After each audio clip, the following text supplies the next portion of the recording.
From the White House in the office of the President of the United States, we present an address by Dwight D. Eisenhower. This is the farewell address for President Eisenhower, whose 8 years as chief executive come to an end at noon Friday. Mr. Eisenhower has chosen this time for his final speech.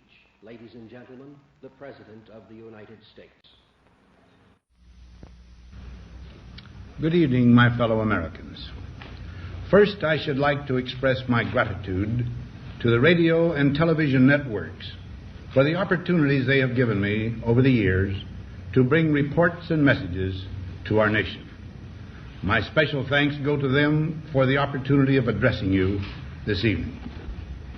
3 days from now, after half a century in the service of our country, I shall lay down the responsibilities of office as, in traditional and solemn ceremony, the authority of the presidency is vested in my successor.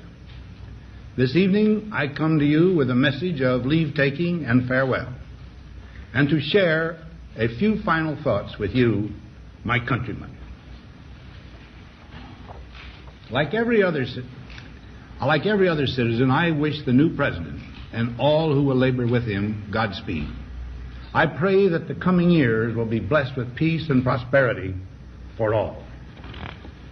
Our people expect their president and the Congress to find essential agreement on issues of great moment, the wise resolution of which will better shape the future of the nation.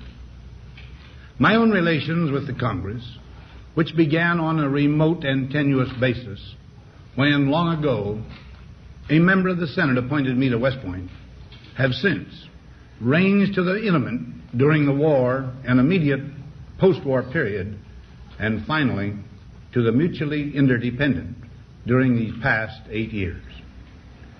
In this final relationship, the Congress and the administration have, on most vital issues, cooperated well to serve the nation good rather than mere partisanship, and so have assured that the business of the nation should go forward.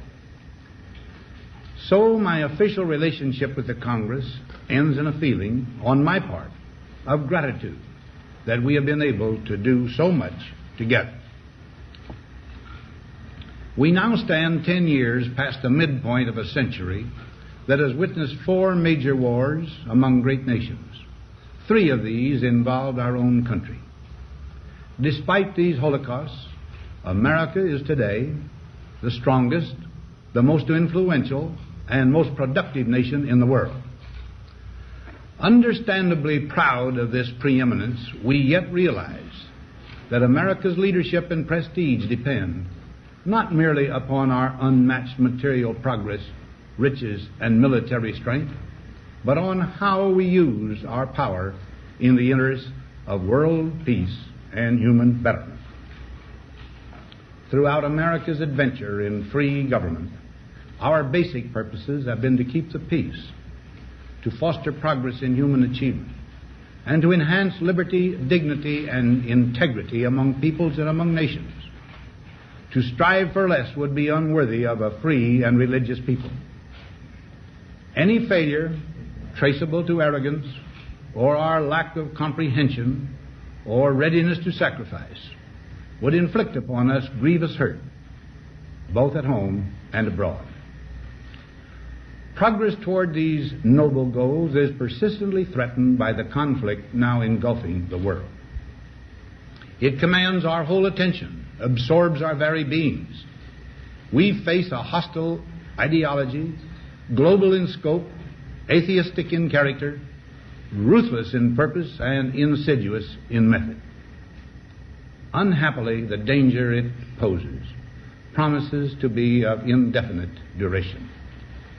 To meet it successfully, there is call for not so much the emotional and transitory sacrifices of crisis, but rather those which enable us to carry forward steadily, surely, and without complaint, the burdens of a prolonged and complex struggle with liberty, the stake. Only thus shall we remain, despite every provocation, on our charted course toward permanent peace and human betterment. Crises there will continue to be. In meeting them, whether foreign or domestic, great or small, there is a recurring temptation to feel that some spectacular and costly action could become the miraculous solution to all current difficulties. A huge increase in newer elements of our defenses, development of unrealistic programs to cure every ill in agriculture, a dramatic expansion in basic and applied research. These and many other possibilities, each possibly promising in itself, may be suggested as the only way to the road we wish to travel. But each proposal must be weighed in the light of a broader consideration, the need to maintain balance in and among national programs. Balance between the private and the public economy. Balance between the cost and hoped-for advantages. Balance between the clearly necessary and the comfortably desirable. Balance between our essential requirements as a nation and the duties imposed by the nation upon the individual. Balance between actions of the moment and the national welfare of the future. Good judgment seeks balance in progress. Lack of it eventually finds imbalance and frustration. The record of many decades stands as proof that our people and their government have, in the main, understood these truths and have responded to them well in the face of threat and stress. But threats, new in kind or degree, constantly arise. Of these I mention two only. A vital element in keeping the peace is our military establishment. Our arms must be mighty, ready for instant action, so that no potential aggressor may be tempted to risk his own destruction. Our military organization today bears little relation to that known of any of my predecessors in peacetime, or indeed by the fighting men of World War II or Korea. Until the latest of our world conflicts, the United States had no armaments industry. American makers of plowshares could, with time and as required, make swords as well. But we can no longer risk emergency improvisation of national defense. We have been compelled to create a permanent armaments industry of vast proportions. Added to this, 3.5 million men and women are directly engaged in the defense establishment. We annually spend on military security alone more than the net income of all United States corporations. Now, this conjunction of an immense military establishment and a large arms industry is new in the American experience. The total influence, economic, political, even spiritual, is felt in every city, every state house, every office of the federal government. We recognize the imperative need for this development, yet we must not fail to comprehend its grave implications. Our toil, resources, and livelihood are all involved. So is the very structure of our society. In the councils of government, we must guard against the acquisition of unwarranted influence, whether sought or unsought, by the military-industrial complex. The potential for the disastrous rise of misplaced power exists and will persist. We must never let the weight of this combination endanger our liberties or democratic processes. We should take nothing for granted. Only an alert and knowledgeable citizenry can compel the proper meshing of the huge industrial and military machinery of defense with our peaceful methods and goals, so that security and liberty may prosper together. Akin to and largely responsible for the sweeping changes in our industrial military posture has been the technological revolution during recent decades. In this revolution, research has become central. It also becomes more formalized, complex, and costly. A steadily increasing share is conducted for, by, or at the direction of the federal government. Today, the solitary inventor, tinkering in his shop, has been overshadowed by task forces of scientists. in laboratories and testing fields. In the same fashion, the free university, historically the fountainhead of free ideas and scientific discovery, has experienced a revolution in the conduct of research. Partly because of the huge costs involved, a government contract becomes virtually a substitute for intellectual curiosity. For every old blackboard, there are now hundreds of new electronic computers.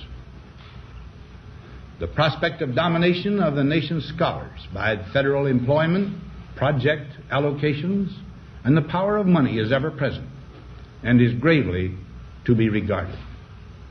Yet in holding scientific research and discovery in respect, as we should, we must also be alert to the equal and opposite danger that public policy could itself become the captive of a scientific, technological elite. It is the task of statesmanship to mold, to balance, and to integrate these and other forces, new and old, within the principles of our democratic system, ever aiming toward the supreme goals of our free society. Another factor in maintaining balance involves the element of time. As we peer into society's future, we, you and I, and our government must avoid the impulse to live only for today, plundering for our own ease and convenience the precious resources of tomorrow. We cannot mortgage the material assets of our grandchildren without risking the loss also of their political and spiritual heritage. We want democracy to survive for all generations to come, not to become the insolvent phantom of tomorrow. During the long lane of the history yet to be written, America knows that this world of ours, ever growing smaller, must avoid becoming a community of dreadful fear and hate, and be instead a proud confederation of mutual trust and respect. Such a confederation must be one of equals. The weakest must come to the conference table with the same confidence as do we, protected as we are by our moral, economic, and military strength. That table, though scarred by many past frustrations, cannot be abandoned for the certainty agony of disarmament, of the battlefield. Disarmament with mutual honor and confidence is a continuing imperative. Together we must learn how to compose differences, not with arms, but with intellect and decent purpose. Because this need is so sharp and apparent, I confess that I lay down my official responsibilities in this field with a definite sense of disappointment. As one who has witnessed the horror and the lingering sadness of war, as one who knows that another war could utterly destroy this civilization which has been so slowly and painfully built over thousands of years, I wish I could say tonight that a lasting peace is in sight. Happily, I can say that war has been avoided. Steady progress toward our ultimate goal has been made, but so much remains to be done. As a private citizen, I shall never cease to do what little I can to help the world advance along that road. So in this, my last good night to you as your president, I thank you for the many opportunities you have given me for public service in war and in peace. I trust in that service, you find some things worthy. As for the rest of it, I know you will find ways to improve performance in the future. You and I, my fellow citizens, need to be strong in our faith that all nations under God will reach the goal of peace with justice. May we be ever unswerving in devotion to principle, confident but humble with power, diligent in pursuit of the nation's great goals. To all the peoples of the world, I once more give expression to America's prayerful and continuing aspiration. We pray that peoples of all faiths, all races, all nations may have their great human needs satisfied that those now denied opportunity shall come to enjoy it to the full, that all who yearn for freedom may experience its spiritual blessings. Those who have freedom will understand also its heavy responsibility, that all who are insensitive to the needs of others will learn charity, and that the scourges of poverty, disease, and ignorance will be made disappear from the earth, and that in the goodness of time all peoples will come to live together in a peace guaranteed by the binding force of mutual respect and love. Now, on Friday noon, I am to become a private citizen. I am proud to do so. I look forward to it. Thank you, and good night.